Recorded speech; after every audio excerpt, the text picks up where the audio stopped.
একটা কেনর দ্বারা কি হয় বুঝাবার জন্য আপনাদেরকে একটা কেনর ইতিহাস বলি। আল্লাহ আদম আলাইহিস সালাম সৃষ্টি করে সমস্ত ফেরেশতাদেরকে নির্দেশ দিলেন সেজদা দিয়া সম্মান করো। সব ফেরেশতারা সেজদা দিয়া সম্মান করলো। ইবলিসকে নির্দেশ দিলেন সেজদা দিয়া সম্মান কর। ইবলিস কয় আসজুদু লিমান খালাকতা তিনা, যে আদমকে মাটি দিয়ে বানাইছো তারে সেজদা করব কেন? এই যে কেন, কি কেন, কতলা কেন, কতগুলি কেন, একটা কেন কি হয়েছে দেখেন। ইবলিস ৮০,০০০ বছর আল্লাহর ইবাদত বন্দেগী করেছিল। কতদিন?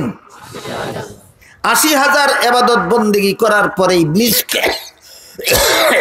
ইবলিসকে আল্লাহ সমগ্র পৃথিবীর রাজত্ব দান করেছিলেন, জান্নাতে বসবাস করার ফ্যাসিলিটি দিয়েছিলেন। যেই কইল মাটির তৈরি আদমকে সেজদা দিব কেন, ৮০,০০০ বৎসরের ইবাদত ধ্বংস, সারা পৃথিবীর রাজত্ব ছিনিয়ে নেওয়া হলো, জান্নাত থেকে বহিষ্কার করে দেওয়া হলো, বলে দেওয়া হলো ফাইন্নাকা রাজিম, তুই আল্লাহর দরবার থেকে চিরকালের জন্য বিতাড়িত। একটা কেন কতগুলি গেল? ৮০,০০০ বছরের ইবাদত গেল, সারা পৃথিবীর রাজত্ব গেল, জান্নাতে বসবাস করার ফ্যাসিলিটি গেল, চিরকালের জন্য বিতাড়িত হইল। কতগুলি কেনর কারণে? দূর দূরান্ত থেকে আগত সর্বস্তরের মুসলমান ভাইয়েরা আমার ও আমার পর্দানিসীন মা ও বোনেরা, পবিত্র কোরআনের সূরায়ে মায়েদা এর ৩ নম্বর আয়াতের একটু অংশ আমি আপনাদের সামনে তিলাওয়াত করেছি। তাতে আল্লাহ বলেন আল ইয়াউমা আকমালতু লাকুম দীনাকুম, এর অর্থ হলো আজকে আমি তোমাদের দ্বীনকে পরিপূর্ণ করে দিলাম। এখানে আল্লাহ দ্বীন শব্দটাকে ইসলামের বিধিবিধান অর্থে ব্যবহার করেছেন। তাহলে আয়াতের মর্ম দাঁড়ালো আল্লাহ ইসলামের বিধিবিধানকে পরিপূর্ণ করে দিয়েছেন। পরিপূর্ণতার সংক্ষিপ্ত ব্যাখ্যা হলো কিয়ামত পর্যন্ত মানুষের জীবনে যত সমস্যা আসবে সবগুলি সমস্যার সমাধানের জন্য ইসলামের বিধিবিধান যথেষ্ট হবে। মানুষের জীবনে কিয়ামত পর্যন্ত কোনো সমস্যার সমাধানের জন্য ইসলামের বাইরে কোথাও যেতে হবে না। ইসলামের বিধিবিধান আমাদের সব সমস্যার সমাধান। ইসলামের বিধিবিধান আমাদের সব সমস্যার সমাধান। এর একটা সহজ উদাহরণ দেখুন। আল্লাহ পাক রব্বুল আলামিন ইসলামের বিধিবিধান পরিপূর্ণ করে দিয়েছেন আজ থেকে প্রায় ১৫০০ বছর আগে। তোমাদের জন্য আমি ইসলামের বিধিবিধানকে পরিপূর্ণ করে দিলাম, এই ঘোষণা দিয়েছেন আজ থেকে প্রায় ১৫০০ বছর আগে। তখন পৃথিবীর মানচিত্রে বাংলাদেশ নামে কোনো দেশ ছিল না। বর্তমান বাংলাদেশের বিভিন্ন সমস্যা, তখন এই সমস্যাগুলি ছিল না। বর্তমান বাংলাদেশের যে সমস্ত সমস্যা আছে এর মধ্যে একটা সমস্যা হলো বর্তমান বাংলাদেশে প্রায় ১৬ কোটি মানুষ আছে। এত মানুষও তখন ছিল না। এই 16 কোটি মানুষের মধ্যে আপনারা কি মনে করেন 8 কোটি নারী আর 8 কোটি পুরুষ?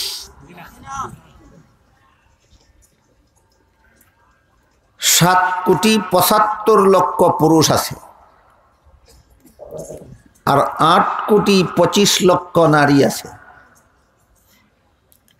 এর মানে হলো বাংলাদেশের সর্বমোট লোক সংখ্যার মধ্যে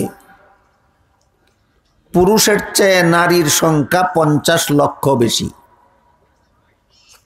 বাংলাদেশের সর্বমোট যে পরিমাণ পুরুষ আছে এর চেয়ে 50 লক্ষ নারী বেশি আছে। এমত অবস্থায় একজন পুরুষের কাছে যদি একজন নারীকে বিয়ে দেওয়া হয় তাহলে 7,75,00,000 পুরুষের কাছে 7,75,00,000 নারীকে বিয়ে দিলে প্রত্যেকটা পুরুষের ভাগেই একটা করে স্ত্রী হইল কিনা? কিন্তু স্বামী পাওয়ার বাকি তাকে আরো কতজন নারী? 50 লক্ষ। এক একজন পুরুষের কাছে এক একজন নারী বিয়ে দিলে বর্তমান বাংলাদেশের সমস্ত পুরুষের কাছে একজন করে নারী বিয়ে দিলে সমস্ত পুরুষই স্ত্রী পায় একজন করে, কিন্তু 50 লক্ষ নারী বাকি থাকে স্বামী পাওয়ার। এটা বাংলাদেশের সমস্যাগুলির মধ্যে একটা সমস্যা।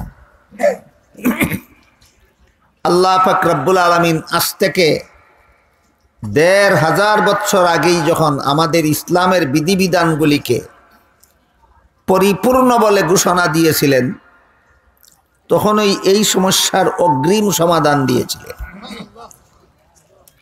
আজকের বাংলাদেশের এই সমস্যার অগ্রিম সমাধান আল্লাহ কোরআনে ১৫০০ বছর আগেই দিয়ে রেখেছেন। কি সমাধান? আল্লাহ বলেন, ফানকিহু মা তাবা লাকুম মিনান নিসাই মাসনা ওয়া সুলাসা ওয়া রুবা। হে মুসলমানেরা, তোমরা প্রয়োজনে, মুসলমান পুরুষেরা তোমরা প্রয়োজনে 2 স্ত্রী একত্রে রাখতে পারো, 3 স্ত্রী একত্রে রাখতে পারো, 4 স্ত্রী একত্রে রাখতে পারো। নারীদের জন্য একের বেশি স্বামী রাখার বিধান ইসলামে নেই। পুরুষের জন্য একের বেশি স্ত্রী রাখার বিধান ইসলামে আছে। এই বিধানের দ্বারা কি হইল?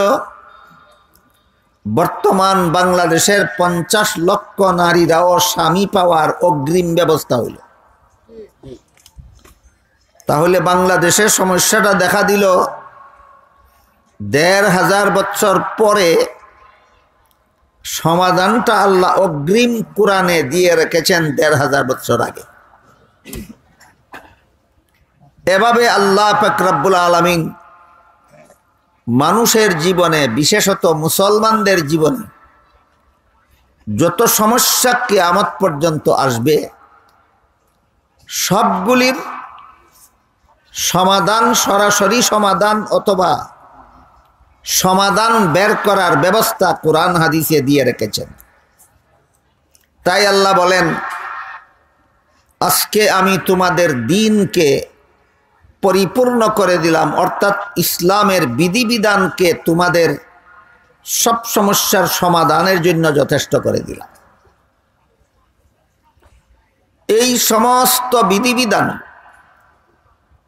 ইসলামের যে সমস্ত বিধিবিধান আল্লাহ বললেন পরিপূর্ণ করে দিয়েছেন, সবগুলি বিধিবিধান সর্বমোট 5 প্রকার।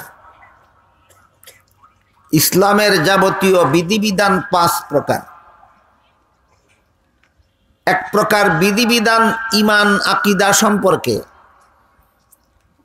এক প্রকার বিধিবিধান ইবাদত বন্দেগী সম্পর্কে, এক প্রকার বিধিবিধান লেনদেন সম্পর্কে, আর এক প্রকার বিধিবিধান আচার ব্যবহার সম্পর্কে,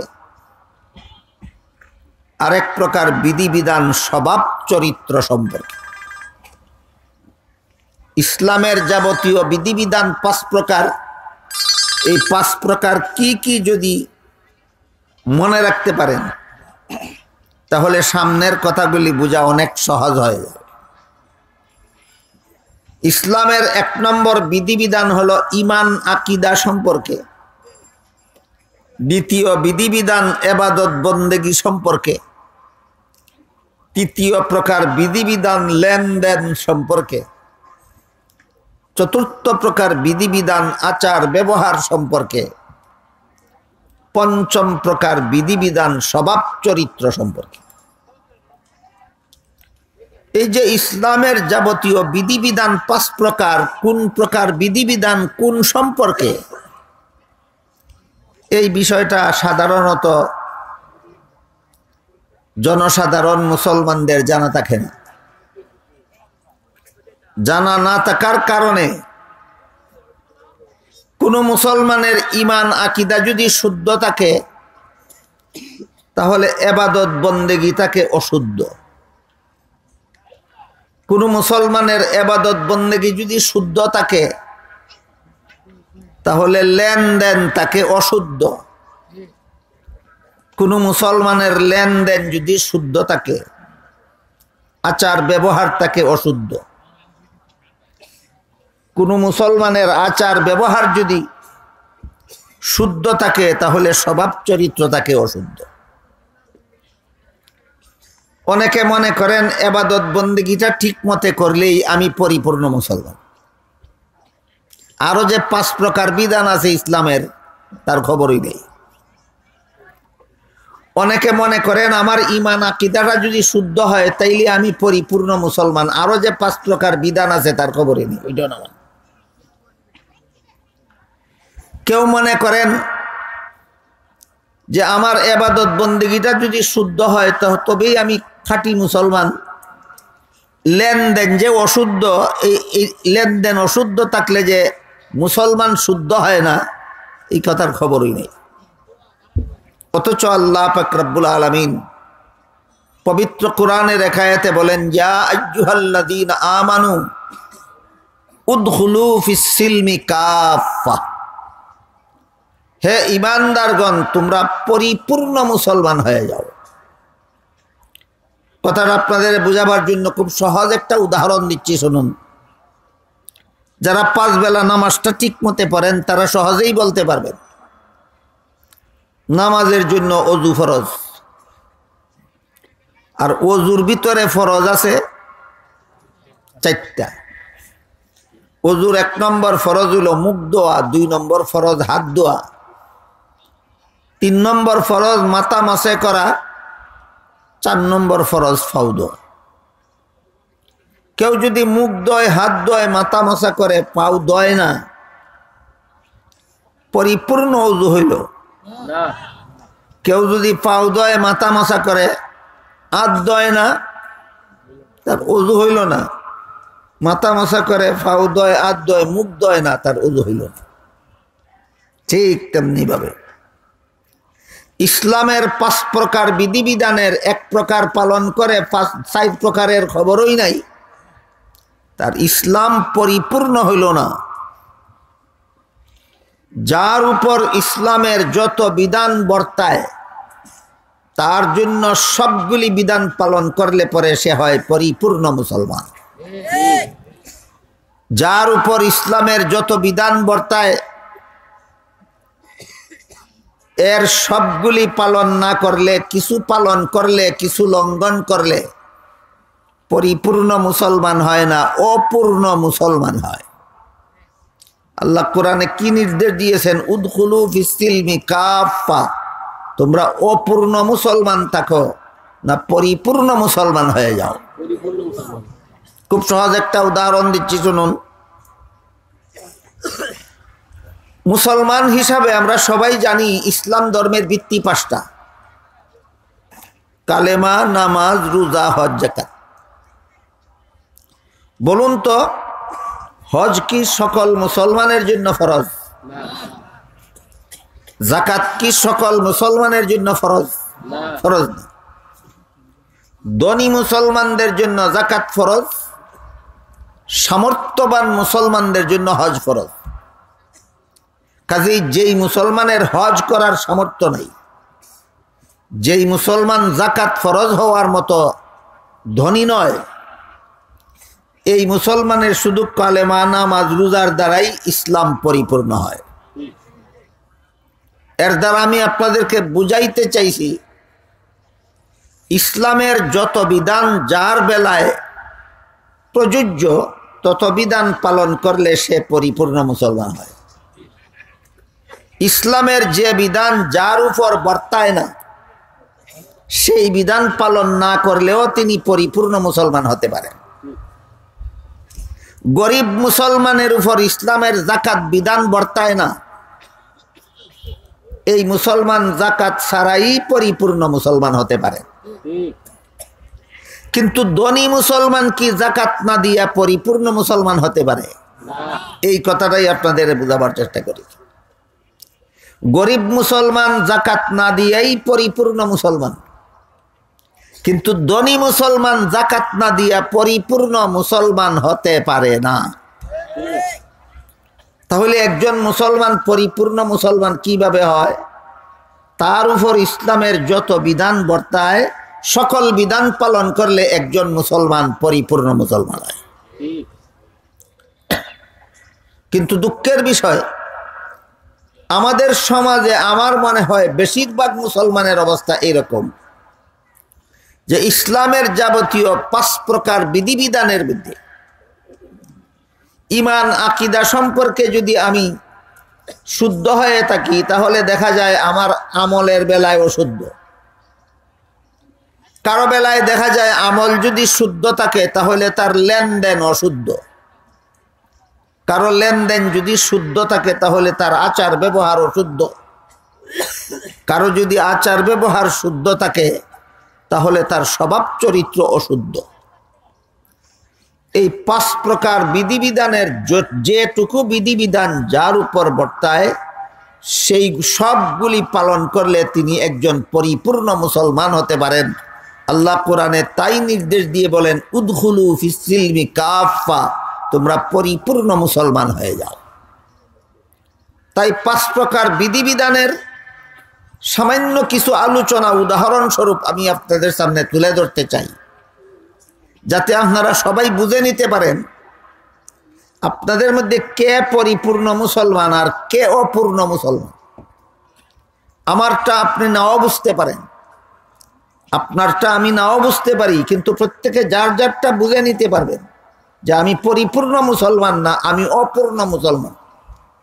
যারা বুঝতে পারবেন এই আলোচনার দ্বারা যে তাহলে তো আমি অপূর্ণ মুসলমান, তাহলে কত নম্বর বিধিবিধান লঙ্ঘন করার কারণে আপনি অপূর্ণ হলেন এটাও বুঝে নিতে পারবেন ইনশাআল্লাহ। আপনার কি ঈমান আকীদা অশুদ্ধ, না ইবাদত বন্দেগী অশুদ্ধ, না লেনদেন অশুদ্ধ, না আচার ব্যবহার অশুদ্ধ, না স্বভাব চরিত্র অশুদ্ধ, কার কোনটা অশুদ্ধ যদি আগে বুঝে নিতে পারি, তবেই এরপরে আমরা অশুদ্ধটাকে শুদ্ধ করে নেওয়ার চেষ্টা করতে পারি। জানি না যদি যে আমার কোনটা অশুদ্ধ, কি শুদ্ধ করে নেব? আমার ঈমান আকীদা শুদ্ধ না অশুদ্ধ আমার জানাই নাই, আমার ইবাদত বন্দেগী শুদ্ধ না অশুদ্ধ আমার জানাই নাই, আমার লেনদেন শুদ্ধ না অশুদ্ধ যদি আমার জানাই থাকে না, আমার আচার ব্যবহার শুদ্ধ না অশুদ্ধ যদি আমার জানাই থাকে না, আমার স্বভাব চরিত্র শুদ্ধ না অশুদ্ধ যদি আমার জানাই থাকে না, তাহলে কি সংশোধন করব? এজন্য আমাদের ইসলামী জিন্দেগি সংশোধন করার স্বার্থে এই কথাগুলি সব মুসলমানের বোঝা দরকার যে ইসলামের ঈমান আকীদা সম্পর্কে বিধিবিধান, ইসলামের ইবাদত বন্দেগী সম্পর্কে ইসলামের বিধিবিধান আছে, লেনদেন সম্পর্কে ইসলামের বিধিবিধান আছে, আচার ব্যবহার সম্পর্কে ইসলামের বিধিবিধান আছে, স্বভাব চরিত্র সম্পর্কে ইসলামের বিধিবিধান আছে। এই বিধিবিধানগুলি সম্পর্কে যদি আমি সচেতন হতে পারি, তখন আমি বুঝতে পারবো আমি সবগুলি বিধান পালন করে যাচ্ছি না অনেক বিধান লঙ্ঘন করে যাচ্ছি। যদি দেখা যায় আমি ইসলামের অনেক বিধান লঙ্ঘন করেই যাচ্ছি, তাহলে প্রমাণ হবে আমি একজন পরিপূর্ণ মুসলমান। না অপূর্ণ মুসলমান? কোরআনে কি আল্লাহ অপূর্ণ মুসলমান হওয়ার নির্দেশ দিয়েছেন? না পরিপূর্ণ মুসলমান? কাজে আমরা পরিপূর্ণ মুসলমান হওয়ার সাথেই এই 5 প্রকার বিধিবিধান বোঝা দরকার। ইসলামের সবচেয়ে বড় গুরুত্বপূর্ণ বিধিবিধান হলো ঈমান আকীদা সম্পর্কে। ঈমান আকীদা ওই সমস্ত নির্দেশকে বলা হয় যেগুলি অন্তরের দ্বারা পালন করতে হয়। ইসলামের যেসব বিধান মুখে পালন করার কিছু নাই, হাতে পালন করার কিছু নাই, শরীরের বাহ্যিক অঙ্গ প্রত্যঙ্গের দ্বারা পালন করা যায় না, শুধুমাত্র অন্তরের দ্বারা পালন করতে হয়, এই সমস্ত বিধিবিধানের নাম ঈমান আকীদা। এই সমস্ত বিধিবিধানের নাম ঈমান আকীদা।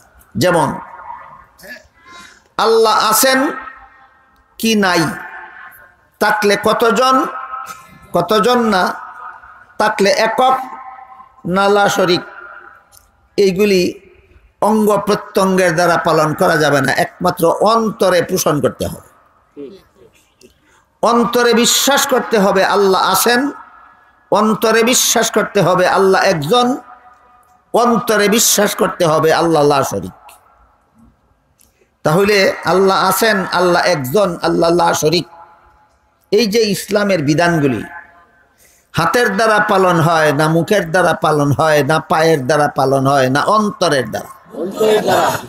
ইসলামের যেসব বিধান অন্তরের দ্বারা পালন করতে হয় এইগুলির নাম ঈমান আকীদা। এইগুলির নাম ঈমান আকীদা। এই ঈমান আকীদা 2 প্রকার। ঈমান আকীদা কত প্রকার? 2 প্রকার। এক প্রকার ঈমান আকীদা এমন আছে যেগুলি বিশ্বাস করলেই আপনি মুসলমান, বিশ্বাস না করলেই কাফের। বিশ্বাস করলেই মুসলমান, না করলেই কাফের। এই রকম বিষয় সর্বমোট 6টা বিষয় একত্রে বিশ্বাস করলে একজন মানুষ মুসলমান বলে গণ্য হয়। 6টা বিষয়ের কোনো একটা বিষয় অবিশ্বাস করলেই সে আর মুসলমান থাকে না, কাফের হয়ে যায়। এই প্রাথমিক কথাগুলি পর্যন্ত আমাদের বর্তমান সমাজের সাধারণ মুসলমান তো সাধারণ মুসলমান, অনেক বড় বড় শিক্ষিত মুসলমানরা পর্যন্ত জানে না। না জানার কারণে যে মুসলমান নয় তারেও মুসলমান কয়, যে মুসলমান তারেও কাফের কয়। যে মুসলমান নয় তাকে মুসলমান বলে কেন, আর যে মুসলমান তাকে কাফের বলে কেন? কারণ সে জানে না একটা মানুষ মুসলমান কেমনে হয় আর কাফের কেমনে হয়। এই বিভ্রান্তি, এই অজানার অন্ধকার মুসলমান সমাজ থেকে দূর হওয়া দরকার। সমস্ত মুসলমানের জানা থাকা দরকার যে কোন 6টা কথা বিশ্বাস করার কারণে আমি মুসলমান, কোন 6 কথার একটা কথা অবিশ্বাস করলে কোনো মুসলমান আর মুসলমান থাকে না, সে কাফের হয়ে যায়। এই কথাটা সমস্ত মুসলমানের জন্য জানা থাকা দরকার। এই 6টা কথা কোরআনের বিভিন্ন আয়াতে আল্লাহ বিক্ষিপ্তভাবে বর্ণনা করেছেন। রাসূল তার বিভিন্ন হাদিসেও বিক্ষিপ্তভাবে এই ঈমান আকীদার মূল 6 কথার বিবরণ দিয়েছেন। একটা প্রসিদ্ধ হাদিসের নাম আছে হাদিসে জিবরিল। এই হাদিসে জিবরিলের 6 কথা আল্লাহর রাসূল একত্রে বলে দিয়েছেন। তাহলে একটা হাদিসে 6 কথা একত্রে উল্লেখিত আছে কি নাই? কিন্তু আপনারা যারা কোনো আলেমের কাছে নিয়মিত কোরআন হাদিস শিখেননি, আপনারা তো খুঁজে বের করতে পারবেন না কোন হাদিসে 6 কথা আছে। আপনাদের সুবিধার জন্য উলামায়ে কেরাম এই হাদিস থেকে 6 কথা চয়ন করে একটা কলেমার মধ্যে অন্তর্ভুক্ত করে দিয়েছেন। এখন আর আপনাদের কোরআন হাদিস ঘাটাঘাটি করা লাগবে না। সেই কলেমাটা আপনারা বিশ্বাস করে নিলেই আপনারা মুমিন মুসলমান বলে গণ্য হয়ে যাবে। আলেমগণ আপনাদের জন্য সহজ ব্যবস্থা করে দিয়েছেন কিনা? সহজ ব্যবস্থা করে দিয়েছেন। যেই কলেমার মধ্যে ইমানিয়াতের 6 কথা অন্তর্ভুক্ত করে দেওয়া হয়েছে সেই কলেমাটির নাম ইমানে মুফাসসাল।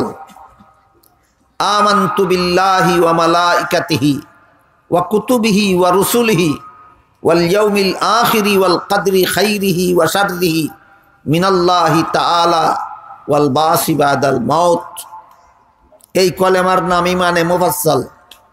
আপনাদের কারো যদি কলেমাটা মুখস্থ থাকে তাহলে একটু দয়া করে আমাকে হাত তুলে দেখাবেন। যাদের মুখস্থ নাই তারা হাত তুলবেন না, ঠিক আছে? মাশাআল্লাহ, আলহামদুলিল্লাহ। এর অর্থ হলো আমি আল্লাহকে বিশ্বাস করলাম, 2 নম্বরে আমি ফিরিস্তাগণকে বিশ্বাস করলাম, 3 নম্বরে আমি আল্লাহর নাজিলকৃত আসমানি কিতাবগুলি বিশ্বাস করলাম, 4 নম্বরে আমি আল্লাহর প্রেরিত নবী রাসূলগণকে বিশ্বাস করলাম, 5 নম্বরে আমি আল্লাহর নির্ধারিত তকদির বা ভাগ্য তালিকা বিশ্বাস করলাম, 6 নম্বরে আমি পরকালের চিরস্থায়ী জীবন বিশ্বাস করলাম।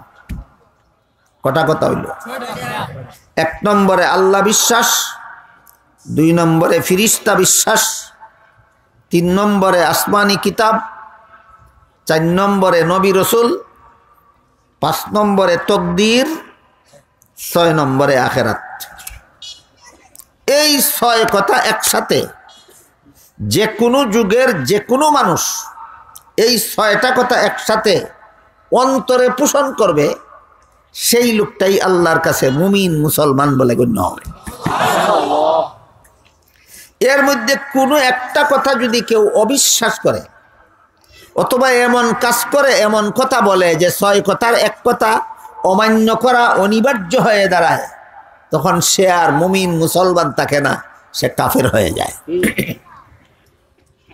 কেউ যদি বলে আমি আল্লাহ বিশ্বাস করি না, সে আর মুসলমান থাকবে না। কেউ যদি বলে আমি ফিরিস্তা আছে বিশ্বাস করি না, সে আর মুসলমান থাকবে না। কেউ যদি বলে আমি আসমানি কিতাব বিশ্বাস করি না, কুরআন বিশ্বাস করি না, মুসলমান থাকবে না। কেউ যদি বলে আমি নবী রাসূল বিশ্বাস করি না, মুসলমান থাকবে না। কেউ যদি বলে আমি তকদির বিশ্বাস করি না, মুসলমান থাকবে না। কেউ যদি বলে আমি আখিরাত বিশ্বাস করি না, মুসলমান থাকবে না। আমি আশা করি আমার কথা আপনারা বুঝতে পারতেছেন। বুঝে থাকলে এবার আমাকে বলতে হবে আপনাদের, একজন মানুষ মুসলমান হয় কিভাবে আর কাফের হয় কিভাবে? 6 কথা বিশ্বাস কইরা মুসলমান হয় আর এর কোনো কথা অবিশ্বাস কইরা কাফের হয়। ক্লিয়ার হইল কিনা? একজন মানুষ মুসলমান হয় কিভাবে আর কাফের হয় কিভাবে? ইমানে মুফাসসালের 6 কথা বিশ্বাস করলে একজন মানুষ মুসলমান হয় আর এর কোনো কথা অমান্য করলে এই মানুষটা কাফের হয়।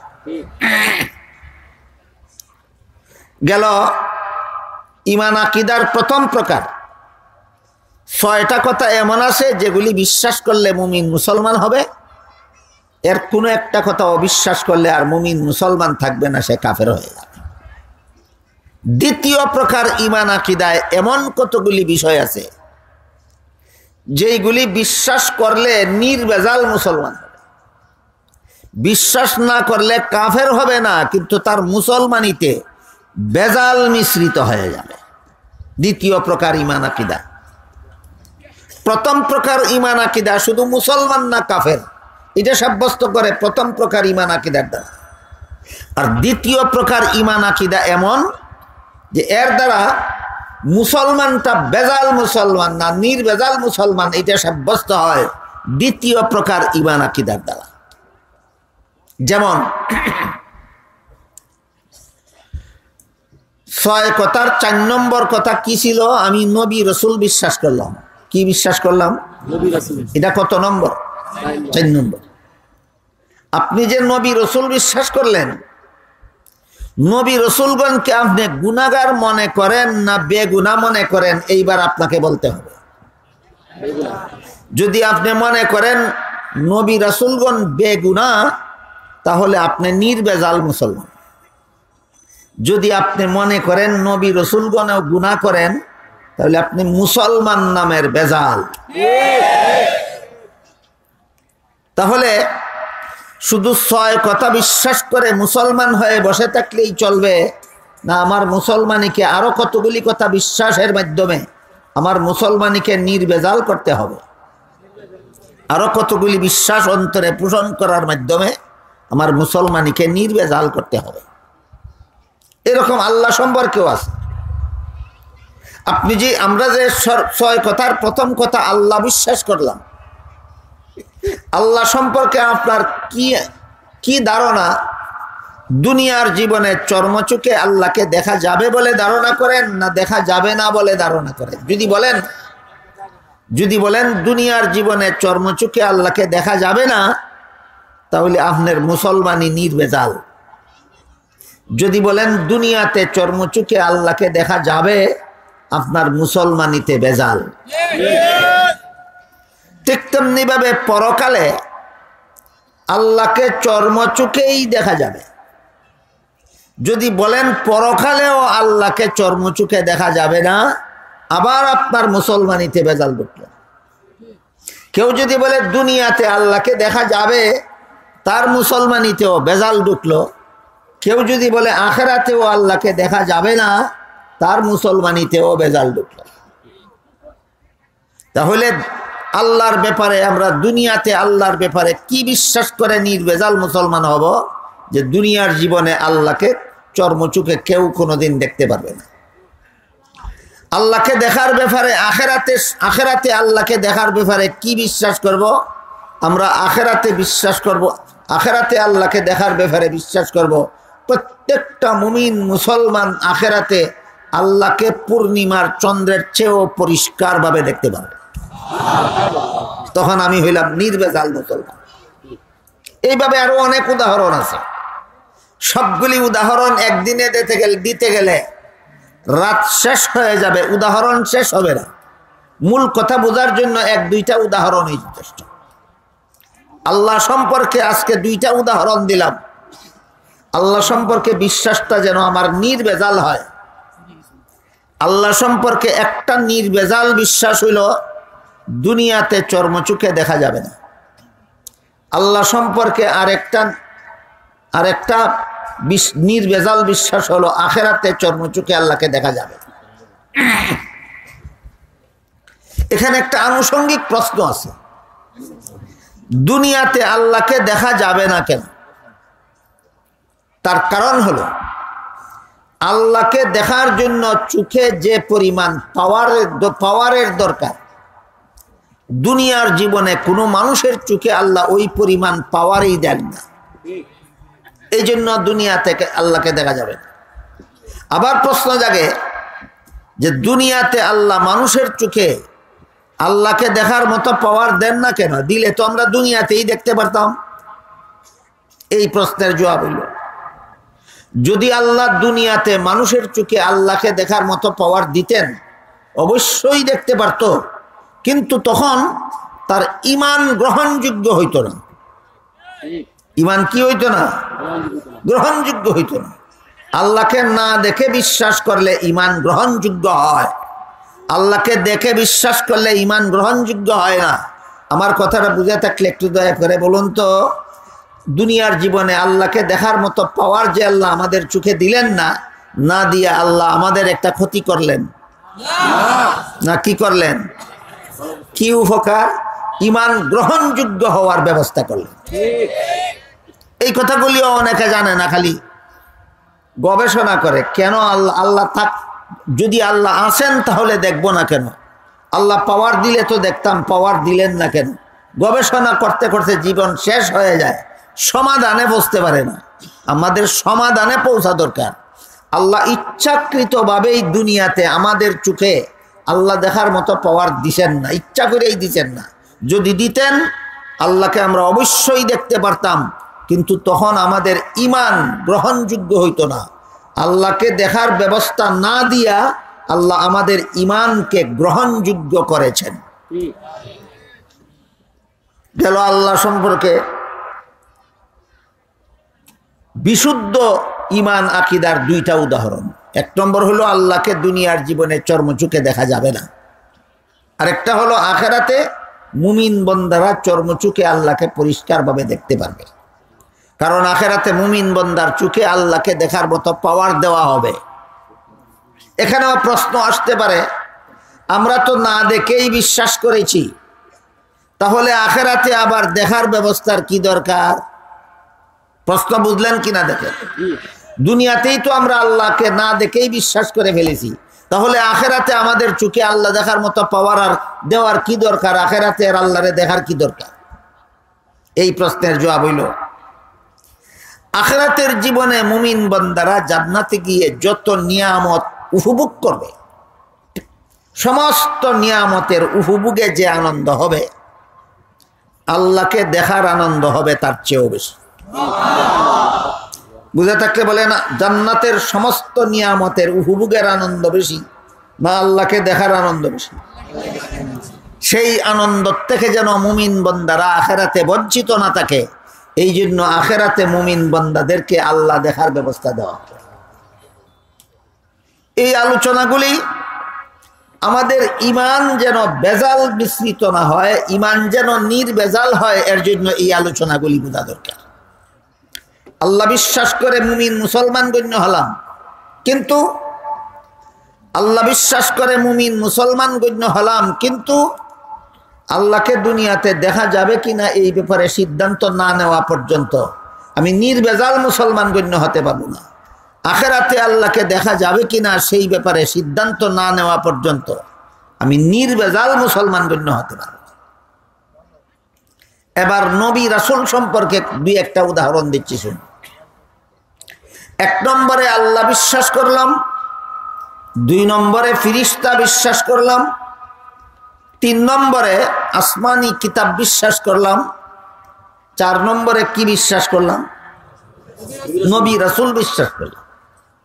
নবী রাসূল বিশ্বাস করে আমি মুমিন মুসলমান বলে গণ্য হইলাম।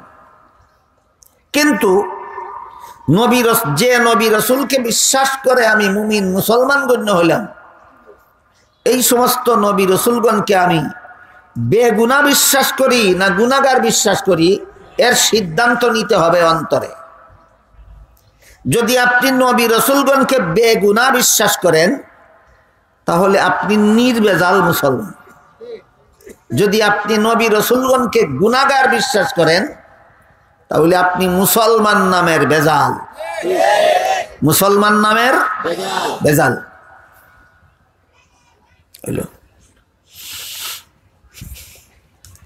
আমাদের সমাজে এমন মুসলমানের অভাব নাই যারা নবী রাসূলগণকে গুনাহগার বিশ্বাস করে এবং কোরআন হাদিসের দ্বারা দলিল দেয়। এমন একটা দলিল আমি আপনাদের শোনাই। আল্লাহ পাক রব্বুল আলামিন পবিত্র কোরআনের বিভিন্ন আয়াতে উল্লেখ করেছেন হযরত আদম আলাইহিস সালাম একজন নবী ছিলেন কিনা। আদম আলাইহিস সালামকে আল্লাহ জান্নাতে দিয়ে বলেছিলেন সব রকমের ফলমূল খাও।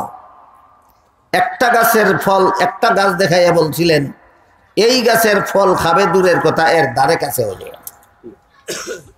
কিন্তু শেষ পর্যন্ত ইবলিস শয়তানের দুকায় পড়ে আদম আল্লাহর নিষিদ্ধ গাছের ফল খেয়েছিলেন। এই ঘটনা কোরআনে আছে কি নাই? তাহলে আদম কি আল্লাহর নিষেধ পালন করলেন না লঙ্ঘন করলেন? আল্লাহর আদেশ নিষেধ লঙ্ঘন করলেই তো গুনাহ হয়। কাজী আদম নবী বেগুনাহ রইল কোথায়? এই হইল তাদের দলিল। যারা নবীগণকে গুনাহগার বলে তাদের দলিল, আদম নবী বেগুনাহ রইল কোথায়? এই দলিলটা যে ভুল, এটা ভুল দলিল, এটা শুদ্ধ দলিল নয়। এই দলিলটা যে ভুল তা আপনারা যারা নির্বেজাল মুসলমান থাকতে চান আপনাদের সকলের বোঝা দরকার এই দলিলের ভুল কোথায়। ভুল হইল মানুষের কোনো কাজের দ্বারা সওয়াব হয় অথবা কোনো কাজের দ্বারা গুনাহ হয়, দুনিয়ার জীবনে জান্নাতের জীবনে নয়। দুনিয়ার জীবনে এমন কিছু কাজ আছে এগুলি করলে সওয়াব হয়, আর কিছু কাজ আছে যেগুলি দুনিয়াতে করলে গুনাহ হয়। জান্নাতি জীবনে কোনো কাজের সাথে না কোনো সওয়াবের সম্পর্ক না কোনো গুনার সম্পর্ক। এবার বলুন, আদম নিষিদ্ধ গাছের ফল খেয়েছিলেন, আল্লাহর নিষেধ লঙ্ঘন করেছিলেন, দুনিয়ার জীবনে না জান্নাতি জীবনে? এর সাথে সওয়াবেরও কোনো সম্পর্ক নাই, গুনারও কোনো সম্পর্ক নাই। যারা নবীকে গুনাহগার সাব্যস্ত করার জন্য দলিল দিল, আমার কথা বুঝে থাকলে বলুন, দলিলটা শুদ্ধ দিল না ভুল দিল? ভুল দলিল দিয়া আমাদের সমাজে এরকম যথেষ্ট মুসলমান আছে যারা ভুল দলিল দিয়া নবীগণকে গুনাহগার সাব্যস্ত করে।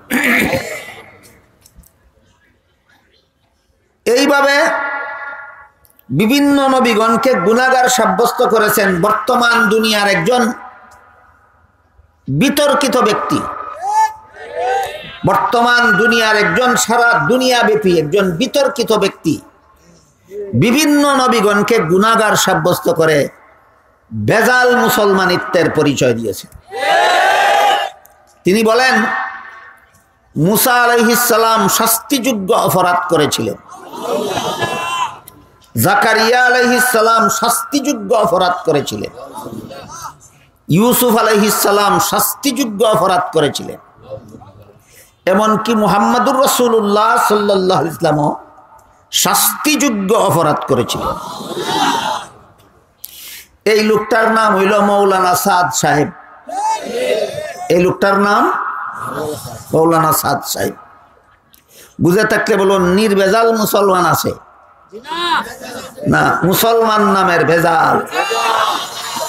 এই মুসলমান নামের ভেজাল লোকটার অধীনে বিশুদ্ধ তবলিগ চলতে পারে না। এই জন্য সারা দুনিয়ার সমস্ত হক্কানি উলামায়ে কেরাম তাকে প্রত্যাখ্যান করেছেন, তার প্রতি অনাস্থা দিয়েছেন। এখনো যদি কেউ এই পথভ্রষ্ট মুসলমান নামের বেজাল লোকটার তত্ত্বাবধানে তবলিগে যায়, সেও নির্বেজাল মুসলমান থাকতে পারবে না। তাহলে নবী রসুলগণকে কেমন বিশ্বাস করলে নির্বেজাল মুসলমান হওয়া যায়? বেগুনাহ। কেমন বিশ্বাস করলে? বেগুনাহ। নিষিদ্ধ গাছের ফল খেয়ে আদম গুনাহগার হননি, কারণ সেটা দুনিয়ার জীবনের ঘটনা নয়, সেটা জান্নাতি জীবনের ঘটনা। অথচ দুনিয়ার জীবনেও এমন নজির আছে যে আল্লাহর নিষেধ লঙ্ঘন করলে গুনাহ হয় না। যেমন দেখুন, রমজান মাসের দিনের বেলায় রোজাদারকে আল্লাহ নিষেধ করেছেন খানাফিনা করতে। রমজান মাসের দিনের বেলায় রোজাদারের জন্য খানাফিনার আদেশ আছে না নিষেধ আছে? কিন্তু কোন রোজাদার যদি নিজের রোজার কথা ভুলে গিয়ে খানাফিনা করে ফেলে, আপনাদের জানা মতো গুনাহ হবে? তাহলে নিষিদ্ধতার কথা ভুলে গিয়ে নিষেধ লঙ্ঘন করলে দুনিয়াতেও গুনাহ হয় না। আদম সম্পর্কেও আল্লাহ বলেন, নাসিয়া আদম, আদম ভুলে গেল। তুমি ভুলে গেলে গুনাহ হয় না, আর তোমার বাবার বাবার বাবা 14 গোষ্ঠীর বাবা আদমে ভুলে গেলে গুনাহ হয়। তুমি ইসলাম শিখেছ কোথায়? সুতরাং নবীগণকে যারা গুনাহগার সাব্যস্ত করে, এরা নির্ভেজাল মুসলমান না, মুসলমান নামের ভেজাল। বর্তমান দুনিয়াতে সারা দুনিয়া জুড়ে যে বিতর্কিত ব্যক্তিটা নবীগণকে গুনাহগার সাব্যস্ত করতেছে, এই লোকটার নাম মৌলানা সাদ সাহেব। মনে রাখা দরকার আমাদের।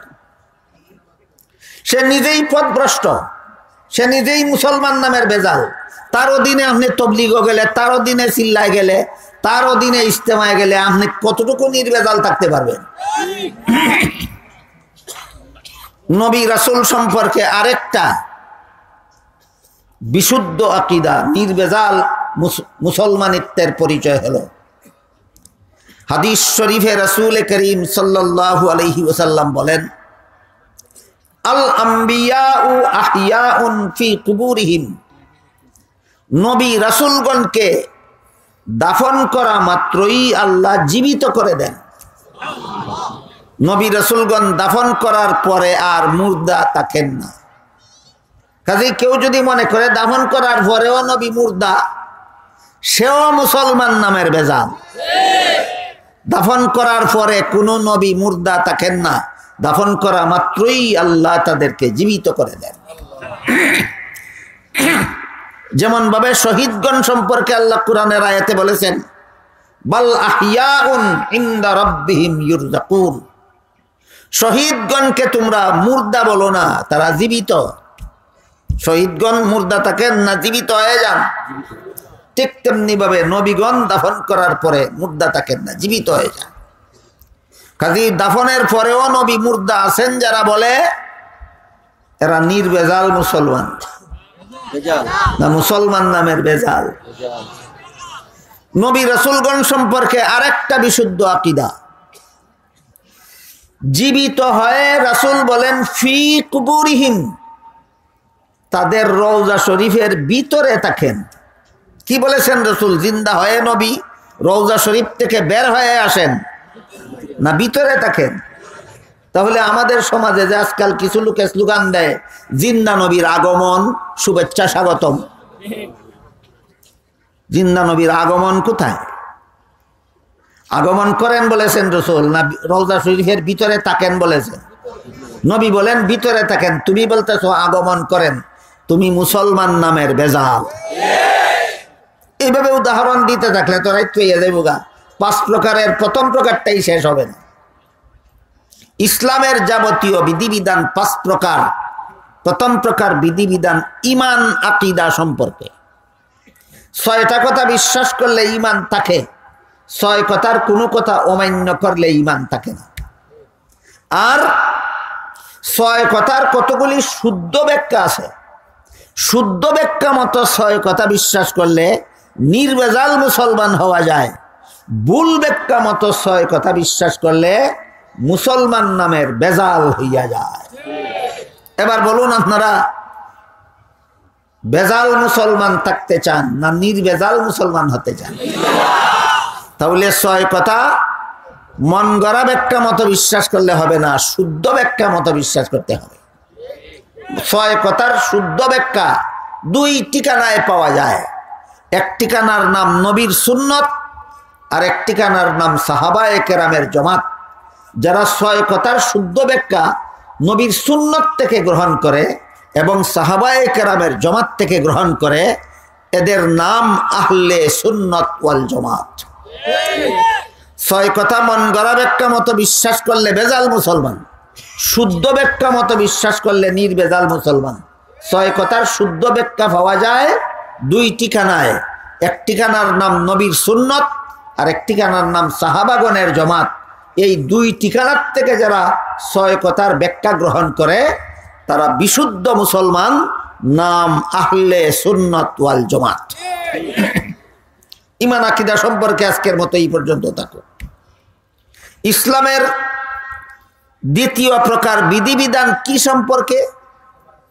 ইবাদত বন্দেগী সম্পর্কে। শরীরের অঙ্গ প্রত্যঙ্গের দ্বারা যে কাজগুলি করতে হয় এগুলির নাম ইবাদত বন্দেগী। নামাজ অন্তরে অন্তরে পড়তে হয় না অঙ্গ প্রত্যঙ্গের দ্বারা পড়তে হয়? তাহলে নামাজ ঈমান আকীদা না নামাজ ইবাদত বন্দেগী? নামাজ ইবাদত বন্দেগী। সমাজে কিছু বন্ড পীর আছে, থাকে নামাজ রোজার ধার ধারে না, 5 বেলার ফরজ নামাজ পড়ে না, কয় দিলে দিলে নামাজ পড়া বড় নামাজ।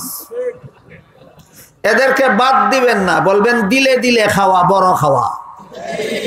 তুই দিলে দিলে খা, দিলে দিলে নামাজ পড়। খানা যেভাবে দিলে দিলে খাইলে পেট ভরবে না, হাতে মুখে খাইতে হবে, ঠিক তেমনি ভাবে দিলে দিলে নামাজ পড়লে জাহান্নাম থেকে রক্ষা হবে না, কাজে কর্মে নামাজ পড়তে হবে।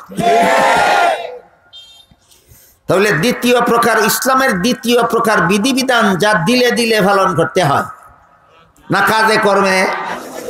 প্রথম প্রকারটা দিলে দিলে, প্রথম এতক্ষণ যে আলোচনা হইল এটা দিলে দিলে। নবীগণ বেগুনাহ, দিলে দিলে বিশ্বাস করতে হবে। নবীগণ দাফন করা মাত্রই জীবিত, দিলে দিলে বিশ্বাস করতে হবে। নবীগণ দাফনের পরে রওজা শরীফের ভিতরে থাকেন, কারো অনুষ্ঠানে আগমন করেন না, দিলে দিলে বিশ্বাস করতে হবে। প্রথম প্রকার বিধিবিধানের সম্পর্ক দিলে দিলে, দ্বিতীয় প্রকার বিধিবিধানের সম্পর্ক দিলে দিলে নয়, কাজে কর্মে। বন্ড ফিরেরা কি কয়, কেমনে নামাজ পড়ে?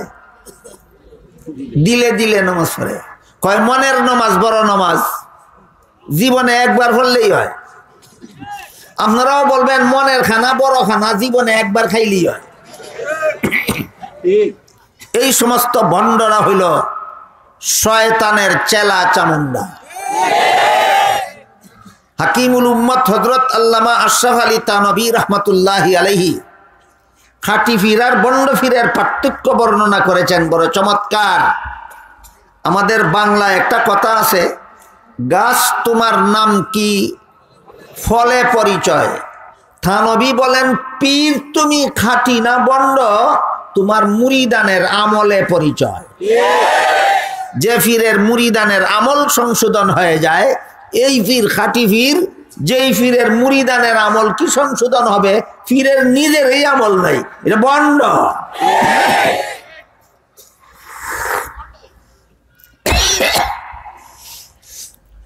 গেল ইসলামের দ্বিতীয় প্রকার বিধিবিধান কি সম্পর্কে বুঝে থাকলে বলুন, এটা কি দিলে দিলে করার ব্যাপার না কাজে কর্মে করার ব্যাপার? হ্যাঁ, ইসলামের অনেক বিধান আছে দিলে দিলে পালন করার ব্যাপার। সেইগুলির নাম কি? সেইগুলির নাম ঈমান আকীদা, সেইগুলির নাম ইবাদত বন্দেগী নয়। ইসলামের কিছু বিধান আছে দিলে দিলে পালন করার ব্যাপার, সেইগুলি নাম ইবাদত বন্দেগী নয়, সেইগুলির নাম হইল ঈমান আকীদা, দিলে দিলে পোষণ করতে হয়। একদিন এক বন্ড ফিরে আমারে কয় হুজুর আপনারা মানুষকে কোরআন হাদিস শোনাইয়া মানুষের মন নরম করে দেন, ভালো কথা। আমরাও গান বাজনা শোনাইয়া মানুষের মন নরম করে দেই, আমরাটাও খারাপ না।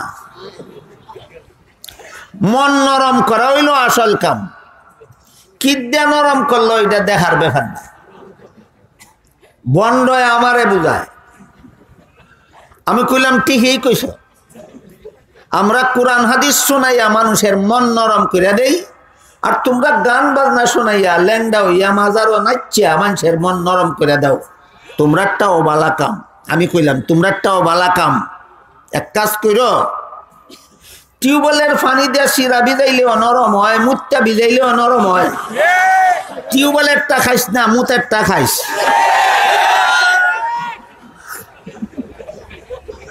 কি বলেন, নরম করাই আসল কাজ না হালাল হালাল পথে চলাই আসল কাজ? নরম করা আসল কাজ নয়, হালাল পথে চলাই আসল কাজ। এই ইবাদত বন্দেগী বলুন মনে মনে পালন করার ব্যাপার না কাজে কর্মে? কাজে কর্মে পালন করার বিধানগুলির নাম ইবাদত বন্দেগী। এই ইবাদত বন্দেগী আল্লাহর কাছে গ্রহণযোগ্য হয় তিন শর্তে। কত শর্তে? তিন শর্ত। এক নম্বর, ইবাদত বন্দেগী করনেওয়ালার ঈমান থাকতে হবে, 6 কথায় বিশ্বাস থাকতে হবে, ওই 6 কথা। 2 নম্বর, ইবাদত বন্দেগীটা সহি নিয়তে করতে হবে। সহি নিয়তের ব্যাখ্যা হলো, আমি একমাত্র আল্লাহকে খুশি করার জন্য নামাজ পড়ি, একমাত্র আল্লাহকে খুশি করার জন্য রোজা রাখি, একমাত্র আল্লাহকে খুশি করার জন্য তাসবিহ পড়ি। যত ইবাদত বন্দেগী করি একমাত্র আল্লাহকে খুশি করার জন্য করি। এই নিয়তের নাম সহি নিয়ত, ইখলাস। আর যদি কোনো মানুষকে দেখাইবার জন্য নামাজ পড়ে, মানুষ যেন জানে আমি একজন নামাজি, মানুষকে দেখাইবার জন্য দান খয়রাত করে, মানুষ মনে করুক আমি একজন দানবীর, তাইলে নিয়ত সহি নয়। ইবাদত বন্দেগী আল্লাহর কাছে কবুল হওয়ার 3 শর্ত আমরা যেন কোনোদিন ভুলে না যাই। 1 নম্বর শর্ত হলো ইবাদত বন্দেগী করনেওয়ালার ঈমান থাকতে হবে, 6 কথায় বিশ্বাস থাকতে হবে। 2 নম্বর শর্ত হলো ইবাদত বন্দেগী ইখলাসের সাথে করতে হবে, সহি নিয়তে করতে হবে, একমাত্র আল্লাহকে খুশি করার উদ্দেশ্যে করতে হবে। 3 নম্বর হলো ইবাদত বন্দেগী রাসূলের শিক্ষা দেওয়া পদ্ধতিতে করতে হবে। ইবাদত বন্দেগীতে যদি নিজের মন গড়া পদ্ধতি জুড়ে দেন, এমন ইবাদতের নাম বেদাত, এমন ইবাদতের নাম বেদাত। যেমন সহজ 1-2টা উদাহরণ দিই শুনেন। রাসূলের তরিকা মতে নামাজের ভিতরে দুরূদ শরীফ আছে কিনা? শুরুতে না শেষে? দুরূদ শরীফের ফজিলতে যত হাদিস আছে এর মধ্যে এক হাদিসে উল্লেখ আছে, আল্লাহ রাসূল বলেন, যে ব্যক্তি আমার প্রতি একবার দুরূদ শরীফ পড়বে আল্লাহ তার প্রতি 10 বার রহমত নাযিল করবে, তার 10টা গুনাহ মাফ করে দেবেন, 10টা মর্যাদা বাড়াইয়া দেবেন। দুরুদের ফজিলত শুনে যদি একজন মুসলমান বলে এত বড় ফজিলতের দুরুদ শুধুমাত্র নামাজের শেষে পড়ব কেন, নামাজের শুরুতে একবার ফইরা লইলে দোষ কি? তাহলে এবার ইবাদত করলো নবীর তরিকা মতো না মন গড়া মতো? নামাজে দাঁড়াইয়া দুরুদ পড়লে দুরুদ পড়া বেদাত হবে, রুকুতে গিয়া দুরুদ পড়লে দুরুদ পড়া বেদাত হবে, সেজদায় গিয়া দুরুদ পড়লে দুরুদ পড়া বেদাত হবে। বলুন আপনারা কেন? এইগুলি মন গড়া দুরুদ, এগুলি নবীর তরিকায় নাই।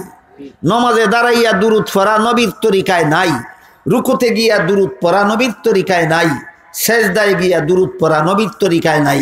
ফরবা বেদাতি হইবা।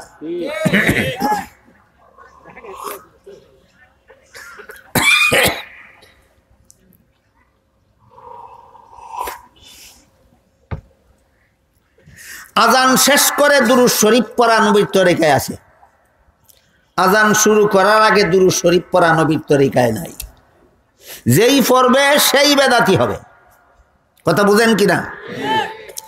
5 বেলার নামাজ শেষ করার পরে সালাম ফিরাবার পরে মুনাজাতকে যদি নামাজের অংশ মনে করে না, মুনাজাতকে যদি বাধ্যতামূলক মনে করে না, তাহলে মুনাজাত নবীর তরিকায় আছে। 5 বেলার নামাজের সালাম ফিরাবার পর, জানাজার সালাম ফিরাবার পর মুনাজাত করা নবীর তরিকায় নাই। সুতরাং জানাজার সালাম ফিরাবার পরে মুনাজাত করবা, বেদাতি হইবা। এর একটা নজিরও দেখাই। 5 বেলার নামাজে রুকু সেজদা আছে, জানাজার নামাজে রুকু সেজদা নাই। 5 বেলার নামাজে কোরআন তেলাওয়াত আছে, জানাজার নামাজে কোরআন তেলাওয়াত নাই, নবীর তরিকা মতো। আমার কথা বুঝে থাকলে এবার বলুন, রুকু করা আল্লাহর সামনে মাথা নত করা গুনার কাজ না সওয়াবের কাজ? সওয়াবের কাজটা জানাজার ভিতরে করলে দোষ কি? বেদাত। সেজদা করা আল্লাহকে সম্মান করতে করতে কপাল মাটিতে লাগাইয়া দেওয়া গুনার কাজ না সওয়াবের কাজ? তাহলে এই এত বড় সওয়াবের কাজটা জানাজার নামাজে করলে দোষ কি? বেদাত। কেন বেদাত? এইটা নবীর তরিকা মতে করা হয়েছে না, তোমার মন গড়া মতে করছো। যেভাবে জানাজার নামাজে রুকু করলে রুকু বেদাত হয়, যেভাবে জানাজার নামাজে সেজদা করলে সেজদা বেদাত হয়, যেভাবে জানাজার নামাজে কোরআন তেলাওয়াত করলে কোরআন তেলাওয়াত বেদাত হয়, ঠিক তেমনি ভাবে জানাজার সালাম ফিরাবার পর মুনাজাত করলে মুনাজাত বেদাত হয়। এজন্য ইবাদত কবুল হওয়ার 3 শর্ত মনে রাখা দরকার। 1 নম্বর, ইবাদতকারীর ঈমান থাকতে হবে। 2 নম্বর, ইবাদত সহি নিয়তে করতে হবে। 3 নম্বর, ইবাদত মন গড়া মতে করতে হবে না নবীর তরিকা মতে। ক শর্ত হইল? ইবাদত আল্লাহর কাছে গ্রহণযোগ্য হয় কত শর্তে? 3 শর্তে। 1 নম্বর ঈমান থাকতে হবে, 2 নম্বর সহি নিয়তে করতে হবে, 3 নম্বর নবীর তরিকা মতে করতে হবে। এত খুঁটিনাটি কথা আজকাল ওয়াজে কেউ কয় না। এত খুঁটিনাটি কথা কয় না কেন? যে মানুষে গ্রহণ করবে কিনা, শুনবে কিনা, না মানুষ যাইব গা ওয়াজ ওয়াজ ফালাইয়া, এই ডরে হয়তো কয় না। কিন্তু আমি চিন্তা করে দেখতেছি খুঁটিনাটি নয়। যেই লোকে সরে চিনে না, ম চিনে না, এই লোকের আম বানান কেমনে বুঝাইবেন? যেই লোকে ক চিনে না, ল চিনে না, ম চিনে না, তারে কলম বানান শিখানি সম্ভব নয়। কাজেই সরে আরে খুঁটিনাটি মনে করলে হবে না, মরে খুঁটিনাটি মনে করলে হবে না, করে খুঁটিনাটি মনে করলে হবে না, লরে খুঁটিনাটি মনে করলে হবে না। এগুলির ফাউন্ডেশন মনে করতে হবে। সকল বিদ্যার ফাউন্ডেশন বর্ণমালা, সকল বিদ্যার ফাউন্ডেশন বর্ণমালা। আরবিতে কয় হরুফে হেজাই, বাংলায় কয় বর্ণমালা, ইংলিশে কয় লেটার্স। এবিসিডি যদি জানে না তাহলে মেডিকেল কলেজ পাস করতে পারবো? তাহলে মেডিকেল কলেজের ফাউন্ডেশন কি? এবিসিডি।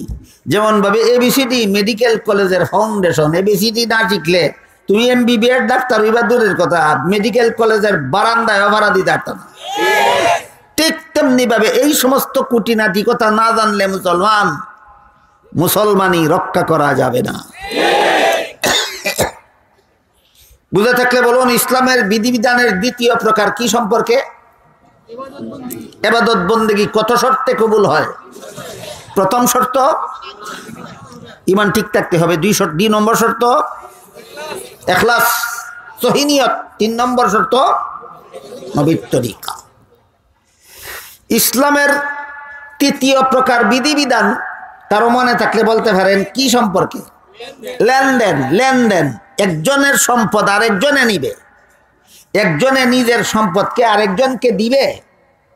এইটার মধ্যে ইসলামের বিধান হইল একটা হালাল আর একটা হারাম। আমার সম্পদ আপনাকে দেওয়া এক পদ্ধতিতে দিলে হালাল হবে, আর এক পদ্ধতিতে দিলে হারাম হবে। আপনার সম্পদ আমি নিতে গেলে এক পদ্ধতিতে নিলে হবে হালাল, আর এক পদ্ধতিতে নিতে গেলে হবে হারাম। এই লেনদেনের হালাল হারামের 2টা উদাহরণ আজকের মতো দিচ্ছি আপনাদেরকে। আল্লাহ পাক রব্বুল আলামিন পবিত্র কোরআনের এক আয়াতে বলেন, আহাল্লাল্লাহুল বাইআ ওয়া হাররামার রিবা। ব্যবসাকে আল্লাহ হালাল করেছেন, সুদের কারবারকে করেছেন হারাম। ব্যবসার মধ্যেও লেনদেন হয়, সুদের মধ্যেও লেনদেন হয়। ব্যবসার লেনদেন হালাল, সুদের লেনদেন হারাম। কে বলেছেন? কোথায় বলেছেন? কোরআনে।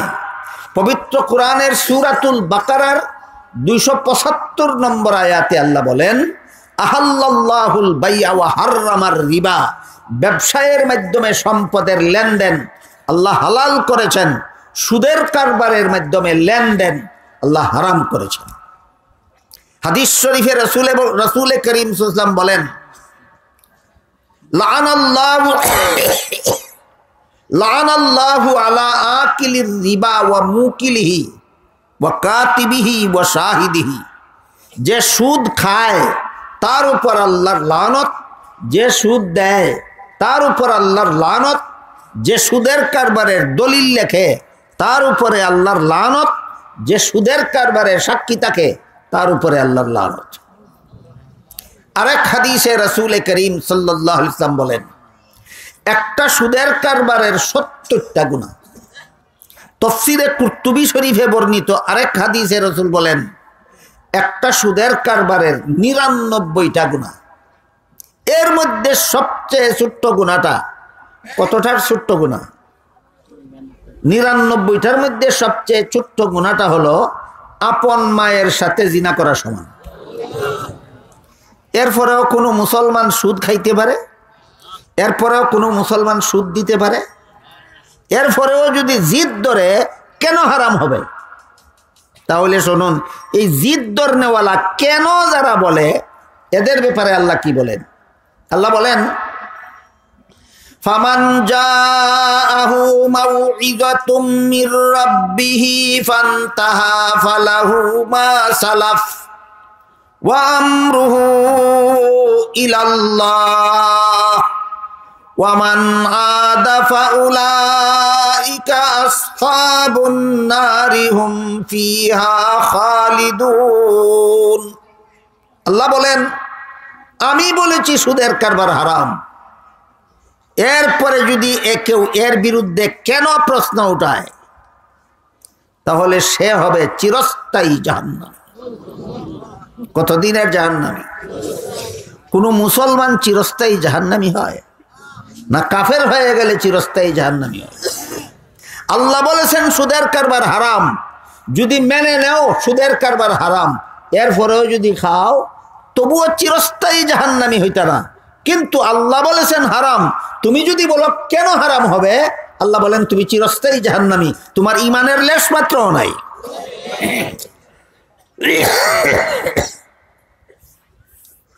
একটা কেনর দ্বারা কি হয় বুঝাবার জন্য আপনাদেরকে একটা কেনর ইতিহাস বলি। আল্লাহ আদম আলাইহিস সালাম সৃষ্টি করে সমস্ত ফেরেশতাদেরকে নির্দেশ দিলেন, সেজদা দিয়া সম্মান করো। সব ফেরেশতারা সেজদা দিয়া সম্মান করলো। ইবলিসকে নির্দেশ দিলেন, সেজদা দিয়া সম্মান কর।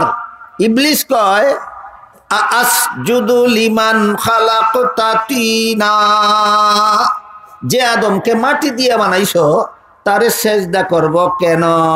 এই যে কেন, কি কেন, কতলা কেন, কতগুলি কেন, একটা কেন কি হয়েছে দেখেন।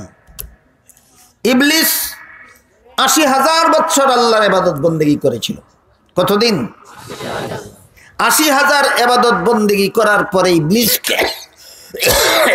ইবলিসকে আল্লাহ সমগ্র পৃথিবীর রাজত্ব দান করেছিলেন, জান্নাতে বসবাস করার ফ্যাসিলিটি দিয়েছিলেন। যেই কইল মাটির তৈরি আদমকে সেজদা দিব কেন, ৮০,০০০ বৎসরের ইবাদত ধ্বংস, সারা পৃথিবীর রাজত্ব ছিনিয়ে নেওয়া হলো, জান্নাত থেকে বহিষ্কার করে দেওয়া হলো, বলে দেওয়া হলো ফাইন্নাকা রাজিম, তুই আল্লাহর দরবার থেকে চিরকালের জন্য বিতাড়িত। একটা কেন কতগুলি গেল? ৮০,০০০ বছরের ইবাদত গেল, সারা পৃথিবীর রাজত্ব গেল, জান্নাতে বসবাস করার ফ্যাসিলিটি গেল, চিরকালের জন্য বিতাড়িত হইল। কতগুলি কেনর কারণে? তাহলে সুদকুরেরা যদি বলে ব্যবসায় যদি ব্যবসায়ের হালাল, যদি ব্যবসায়ের মুনাফা যদি হালাল হয়, সুদের মুনাফা হারাম হবে কেন? তাহলে সুদকুর তোমার বলতে হবে তোমার কেনর মধ্যে আর ইবলিসের কেনর মধ্যে ব্যবধান কোথায়? সুদকুরের একটা যুক্তি দিয়া তাহে, যুক্তিটা হইল ব্যবসার মুনাফা হালাল, ব্যবসার মধ্যে একটা পুঁজি খাটানো হয়, এর বিনিময়ে মুনাফা আসে। সুদের কারবারে একটা পুঁজি খাটানো হয়, এর বিনিময়ে মুনাফা আসে। ব্যবসার মুনাফা যদি হালাল হয়, সুদের মুনাফা হারাম হবে কেন? আল্লাহ পাক রব্বুল আলামিন বড় চমৎকার জবাব দিয়েছেন এই প্রশ্নের। আমি জবাবটা সংক্ষেপে একটা উদাহরণের মাধ্যমে আপনাদেরকে বোঝাবার চেষ্টা করি। এক লোকে একটা মেয়েকে বিয়ে করলো। বিয়ে করার পরে এই মেয়েটার সাথে মিলামিশা করলো। মিলামিশা হারাম না হালাল? ফলে একটা সন্তান জন্ম হইল, সন্তানের জন্মটাও হালাল। আরেক লোকে বিয়ে ছাড়াই একটা মেয়ের সাথে মিলামিশা করলো, ফলে আরেকটা সন্তান জন্ম হইল। দ্বিতীয় সন্তানের জন্মটা হালাল না হারাম? আগের সন্তানটাও তো একটা নারী একটা পুরুষের মিলনেই জন্ম হয়েছিল, পরের সন্তানটাও তো একটা নারী একটা পুরুষের মিলনেই জন্ম হইল।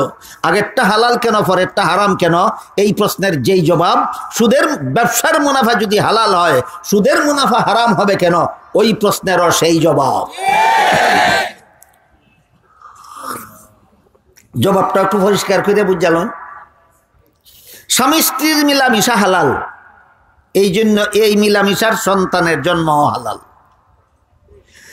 ভিন্ন নারী ভিন্ন পুরুষের মিলামিশা হারাম, এই জন্য এই মিলামিশার সন্তানের জন্ম হারাম।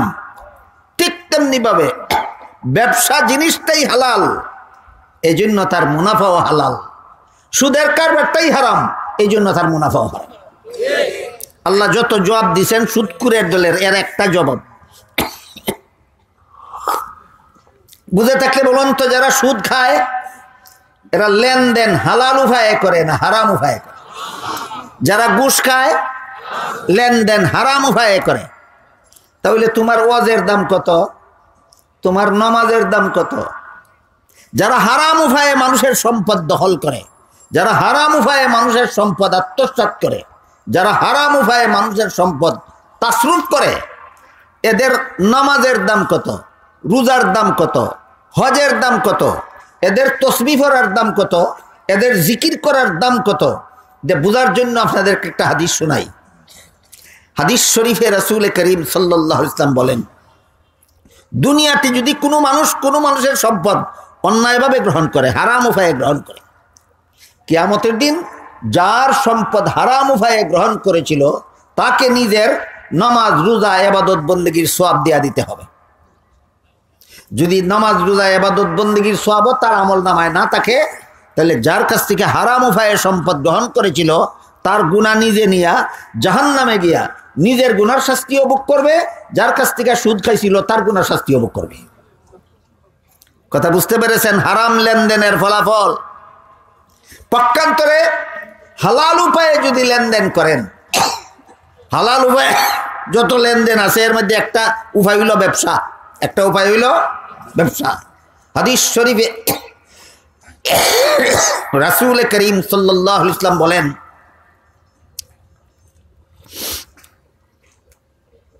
আত-তাজিরুস সাদুকুল আমিন মা'আন নাবিয়্যিনা ওয়াস সিদ্দিকিনা ওয়াস শুহাদা'i ওয়াস সালিহিন। যে সমস্ত ব্যবসায়ীরা সত্যবাদী, যে সমস্ত ব্যবসায়ীরা বিশ্বাসঘাতকতা করে না, এই সমস্ত ব্যবসায়ীদের হাসর হবে নবীগণের সাথে, এই সমস্ত ব্যবসায়ীদের হাসর হবে সিদ্দিকগণের সাথে, এই সমস্ত ব্যবসায়ীদের হাসর হবে শহীদগণের সাথে, সালেহগণের সাথে। তাহলে ইসলামের তৃতীয় প্রকার বিধিবিধান কি সম্পর্কে ছিল? লেনদেন সম্পর্কে। লেনদেন সম্পর্কে প্রধান বিধান হইল দুইটা, একটা হইল হালাল, একটা হইল হারাম। ব্যবসা হালাল, সুদ হারাম। এখন যদি আমি লেনদেন হারাম উপায়ে করি, নামাজও পড়ি, রোজাও রাখি, ইবাদত বন্দেগীও করি, তসবিহও করি, হাসরের মাঠে কি হবে পরিণাম? লেনদেন হারাম করার কারণে আমার ইবাদত বন্দেগীর সওয়াবের ফল আমি ভোগ করতে পারবো না। যাদের কাছ থেকে হারাম উপায়ে সুদ ঘুষ খাইছিলাম তারা আমার ইবাদত বন্দেগীর সওয়াব নিয়ে যাবে। বুঝে থাকলে বলুন তো, সুদকুর হাজী সাহেবের ফলাফল কি? ঘুষকুর নামাজির ফলাফল কি? জিরো। সুদকুর, ঘুষকুর, মদকুর, গাঞ্জাকুর, চুর, ডাকাত, জবরদখলকারী, আত্মসাৎকারী, মিথ্যুক, মিথ্যাবাদী, মিথ্যা সাক্ষী দেনেওয়ালা, মিথ্যা মামলা করনেওয়ালা, মামলাবাজ, এদের নামাজ রোজা ইবাদত বন্দেগীর ফলাফল গুড়ার ডিম। খালি নামাজ পড়লেই সারে না, লেনদেন ঠিক রাখুন লাগে। এই কথাটা আগেই বলেছিলাম। অনেক মুসলমান সমাজে আছে মনে মনে বড় বড়াই করে, আমি কোনোদিন নামাজ কাজা করি না। সুদ কতগুলি খাইছ? এ সুদকুর, তুমি কার জন্য নামাজ পড়ো? যাদের কাছ থেকে সুদ খাইছ তারা নিয়ে যাবে তোমার নামাজের সওয়াব। হাদিস শরীফে আল্লাহ রাসূল পরিষ্কার বলে দিয়েছেন। গেল তৃতীয় প্রকার বিধিবিধান, লেনদেন সম্পর্কে সামান্য আলোচনা। ইসলামের চতুর্থ প্রকার বিধিবিধান আচার ব্যবহার সম্পর্কে। আচার ব্যবহারের আলোচনা সাধারণ এইরকম সবার মধ্যে হইতে আমার জীবনে শুনি নাই কোনোদিন। অথচ আলোচনা না হইতে মানুষের আচার ব্যবহার এত চরমে গিয়েছে যে নিকৃষ্টতম আচার ব্যবহার করা সত্ত্বেও মনে করে আমি একজন ভালো মানুষ। এই আচার ব্যবহার বলতে কি বোঝায়? আচার ব্যবহারের মর্ম হইল, আমি কোনো অন্যায় কাজ করে আপনাকে কষ্ট দেব না, আমার আচার ব্যবহার ভালো। আর আমি ন্যায় কাজ করলে যদি কারো কষ্ট হয় এতে আমার কিছু আসে যায় না। আমি নামাজ পড়তে দেখলে যদি আরেকজনের মনে জ্বালা উঠে তাতে আমার কিছু করার নাই, আমার কিছু করার নাই। আমি রোজা রাখতে দেখলে যদি আরেকজনে আমাকে মৌলবাদী কয় আমার কিছু করার নাই। ন্যায় কাজের দ্বারা কষ্ট দিলে আচার ব্যবহার খারাপ হয় না অন্যায় কাজের দ্বারা কষ্ট দিলে আচার ব্যবহার খারাপ হয়? অন্যায় কাজের দ্বারা আমাদের বর্তমান সমাজে বড় বড় ইবাদত বন্দেগী করনেওয়ালা, বড় বড় তসবিহ পড়নেওয়ালা, জিকির করনেওয়ালা, বড় বড় দুয়া দুরুদ পড়নেওয়ালারা কি পরিমাণ খারাপ আচার ব্যবহার করে। এই খারাপ আচার ব্যবহারের দ্বারাও নিজের জিন্দেগির বন্দেগীর সওয়াব যাদের সাথে খারাপ ব্যবহার করে তারা হাসরের মাঠে নিয়ে যায়। এর একটা ছোট্ট একটা উদাহরণ দিয়ে এই প্রসঙ্গটা শেষ করব। আমি গেলাম মসজিদে নামাজ পড়ার জন্য, জুতাগুলি মসজিদের সিঁড়িতে রেখে আমি মসজিদে ঢুকলাম নামাজ পড়তে। আপনিও গেছিলেন মসজিদে নামাজ পড়তে, আপনার উযু নাই, পুকুরে গেলেন উযু করার জন্য, সিঁড়ির থেকে আমার জুতাগুলি নিয়ে গেলেন। মনে মনে বাহাদুরি, আমি তো চুরি করে নিয়ে যাইতেছি না, আবার তো জুতাগুলি সেখানে রেখেই দেব। বলেন চুরির নিয়তে নিছে না ফেরত দেওয়ার নিয়তে নিছে? ফেরত দেন। কিন্তু আমি তো জানি না, আমাকে তো বললেন না আপনি। আমার স্পঞ্জ দুইটা যে পায়ে দিয়ে নিয়ে গেছেন আপনি হাউজের পারে উযু করার জন্য, আপনি মনে মনে বড় বাহাদুরি যে আপনি চুরি করতেছেন না, আবার ফেরত দিবেন। আমি তো জানি না, আমি নামাজ শেষ করে বের হয়ে দেখি এখানে কোনো মানুষও নাই, আমার জুতাও দুইটা নাই। টেনশন হবে কিনা, কষ্ট হইল কিনা? আপনার সৎ ব্যবহারে না অসৎ ব্যবহারে? এটার নাম আচার ব্যবহার খারাপ, এর নাম আচার ব্যবহার খারাপ। এই জন্য একজন মুসলমান আর একজন মুসলমানের এক পয়সার কোনো জিনিস তার খুশি মানে অনুমতি ছাড়া ব্যবহার করতে পারে না, নিতে পারে না। যারা কারো জিনিস অনুমতি ছাড়া নিয়ে যায় ব্যবহার করার জন্য, আর মনে মনে ভাবে আমি তো চুরি করতেছি না, ফেরত দিয়ে দিব, নিকৃষ্টতম আচার ব্যবহার। তোমার নামাজ রোজা ইবাদত বন্দেগীর সওয়াব যারে টেনশন বুগাইছো সে নিয়ে যাবে হাসরের মাঠে। আচার ব্যবহার সম্পর্কে আজকের মতো এই সামান্য কিছু কথা কইলাম। ইসলামের পঞ্চম প্রকার বিধিবিধান কি সম্পর্কে? স্বভাব চরিত্র সম্পর্কে। স্বভাব চরিত্র বলতে কি বোঝায়? মানুষের মনের মধ্যে কতগুলি কুস্বভাব অটোমেটিকলি জন্ম হয়, আর কতগুলি সুস্বভাব মনের ক্ষেতের মধ্যে মেহনত করে ফলাইতে হয়। সুস্বভাবগুলি সর্বমোট 10টা, কুস্বভাবও 10টা। বুঝে থাকলে বলেন, মনের কতগুলি স্বভাব আছে এগুলির নাম সুস্বভাব, আর মনের কতগুলি স্বভাব আছে এগুলির নাম কুস্বভাব। সুস্বভাবগুলি এমনিই ফলে না মেহনত করে ফলাইতে হয়? আর কুস্বভাবগুলি মেহনত করে ফলাইতে হয় না এমনিই ফলে? এমনিই ফলে। যত কুস্বভাব মানুষের মনের মধ্যে, এইগুলি সর্বমোট 10টা। 10টা কুস্বভাবের একটা কুস্বভাবের নাম আমিত্ব, আনানিয়ত। আমি একটা কিছু, মনে মনে ভাবে আমি একটা কিছু। এই ভাবনাটাই হারাম, এই ভাবনাটাই হারাম।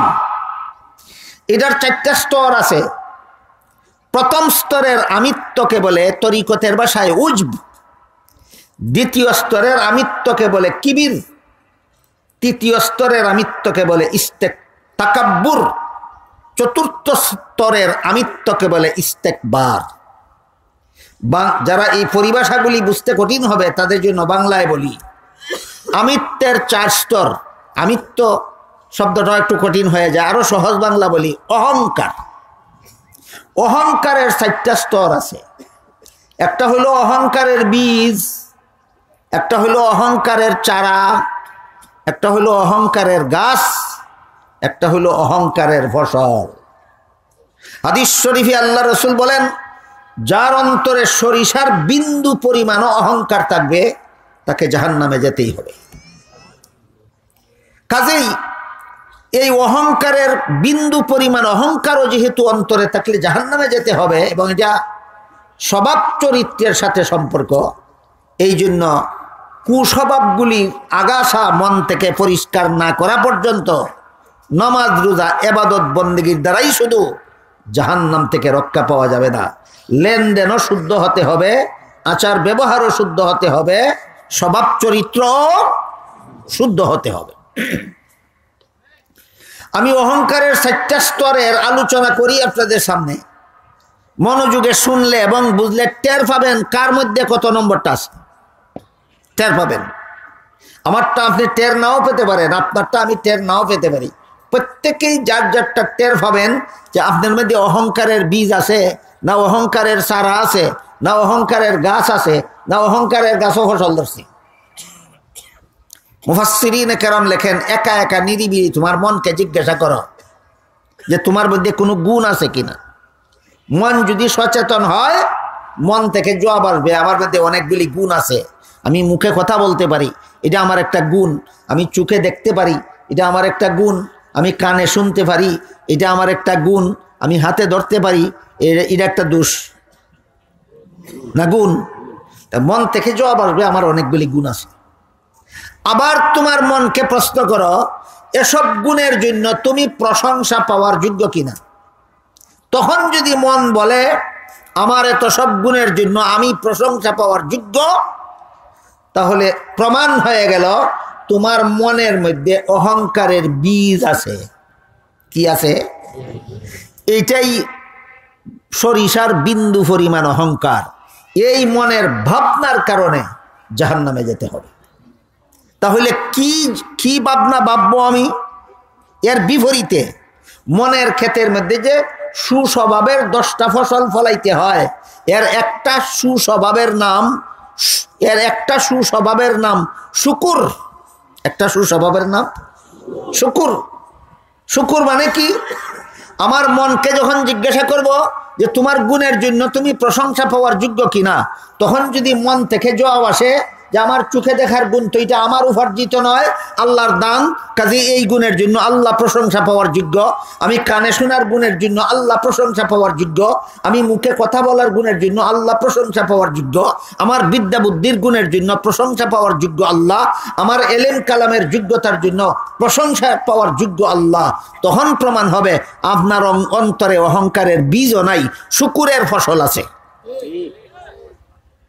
তাহলে মনের সুস্বভাবের ফসলগুলি মনের মধ্যে মেহনত করিয়া ফলাইতে হয়, আর কুস্বভাবের আগাছাগুলি মেহনত করিয়া মন থেকে সারাইতে হয়। তখন প্রমাণ হবে আমার স্বভাব চরিত্র ভালো।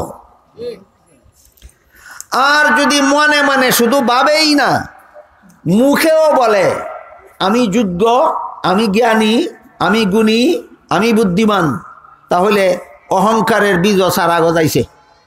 অহংকারের বীজ সারা গজাইছে। আর যদি নিজের গুণকে অপরের সাথে তুলনা করে, অমুকের এত বিদ্যা নাই, আমার যত বিদ্যা আছে, অমুকের এত এলেম নাই, আমার যত এলিম আছে, নিজের যোগ্যতাকে যদি অপরের সাথে তুলনা করে, তাহলে তোমার অহংকারের সারা গাছ হইছে।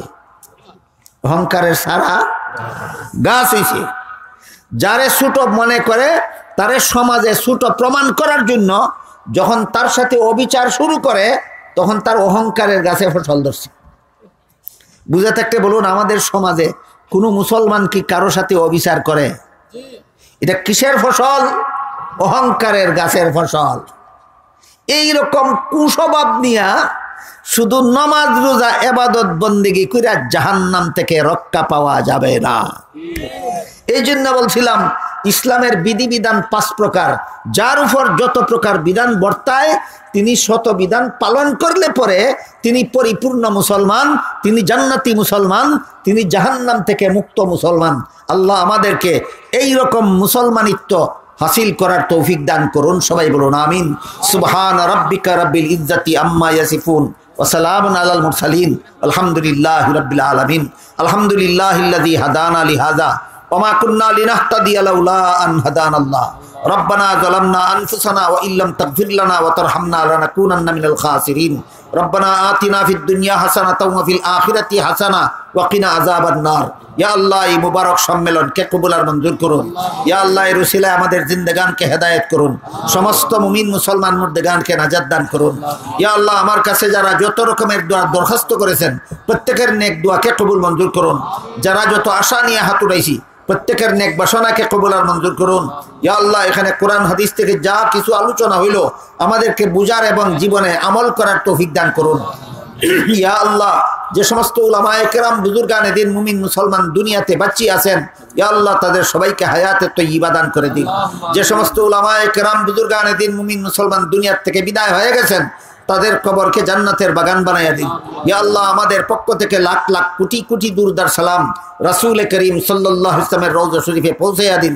রব্বানা তাকাব্বাল মিন্না ইন্নাকা আনতাস সামিউল আলিম ওয়া তুব আলাইনা ইন্নাকা আনতাত তাওয়াবুর রহিম। ওয়া সুবহানা রাব্বিকা রাব্বিল ইজ্জাতি আম্মা ইয়াসিফুন ওয়া সালামুন আলাল মুরসালিন ওয়ালহামদুলিল্লাহি রাব্বিল আলামিন। আমিন বিরহমাতিকা ইয়া আরহামার রাহিমিন। ভাইয়া